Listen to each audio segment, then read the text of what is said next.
खुलुमबाय जेएन बड निउज चेनेलाव नोंथांमोनखौ गासैखौबो बरायबाय। नोंथांमोना भिडिअखौ फारियै जोबजासे नायलांदो। गसाइगाव मुकुमानि सिङाव थानाय कुसुगाव गङिया बोरिमाखा गामिनि सासे आइजोआ गोमानानै दं।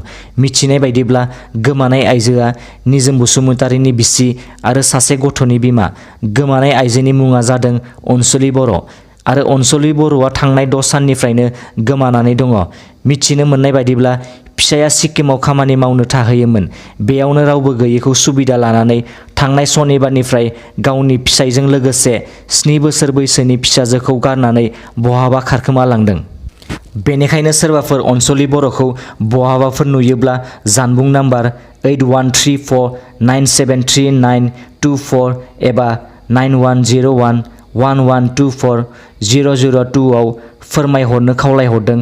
नखरनि सुबुंफोरा लोगोसे गावनि फिसा आरो फिसायनि दुखुखौ गोसोखांनानै न'आव फैफिननो खावलायहरदों। गामिनि सुबुंफोरजों लोगोसे फिसाय आरो बिफाया। सिला फोथाराव सोलिगासिनो दं हानि माफिया। आयेन बेरेखायै हा जावखांनाय रोगानायनि हेंथायै गोख्रों खुद्रिखांदों आफाद गौथुमा। मिथिनाय बादिब्ला सिला फोथारनि जलकिया सुतियाव माखासे हा माफियाफोरा हाग्रा बिफाननि मावफारिफोरखौ मेनेज खालामनानै बोहैनाय दैमानिफ्राय आयेन बेरेखायै हा जावखांनानै रोगादों।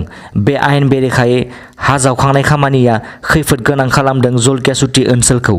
515 नं जनाय माहारियारि लामानि साखाथियाव थानाय दैमानि सायाव माखासे माफियाफोरा सोरखारि गनायथि गैयालासे जेसिबिजों हा जावखांदों।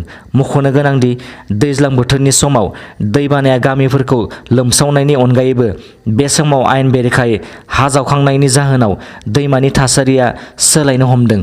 बेखौ बन्द खालामनो थाखाय माखासे साननि सिगां लखिमपुरनि एमपि प्रदान बर'आ आरो जनाइनि एमएलए भुबान पेगुआ माखासे गोनां बाथ्राफोरखौ बुंथियो।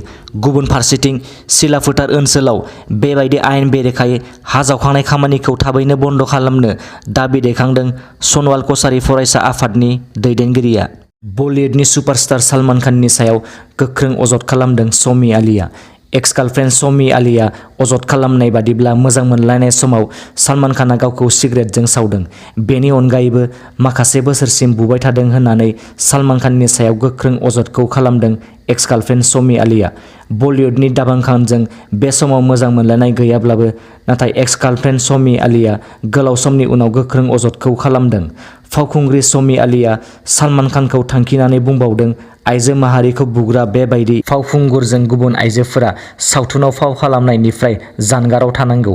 नाथाय जायफोर फावखुंग्रिया सलमान खानखौ हेफाजाब होदों बिसोरो समाजाव लाजिनांगौ होननानै गुबुनफोरखौ सोंखारियो।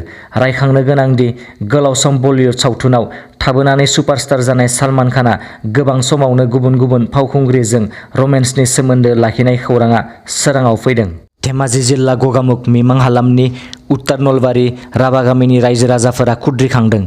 बोसोरै बोसोर भट होनानैब्लाबो गंसे सोरखारारि न' मोनाखै आरो खिखरसालि मोनियाव हाग्रा बंग्रा खिनांगौ गोनां जादों।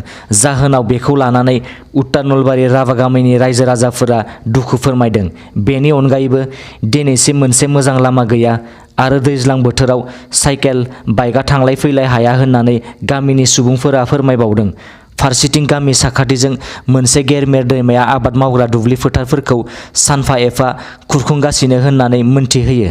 केएलअनि सोद्रोमाफोरा मिथिनो मोनै अरनबारिनिफ्राय दैथायहरदों मोनसे भिडिअ'। बे भिडिअ'नि गेजेरजों केएलअनि सोद्रोमाफोरा भारतनि गाहाय मन्थ्रिखौ गोख्रों रावजों सोंखारिदों।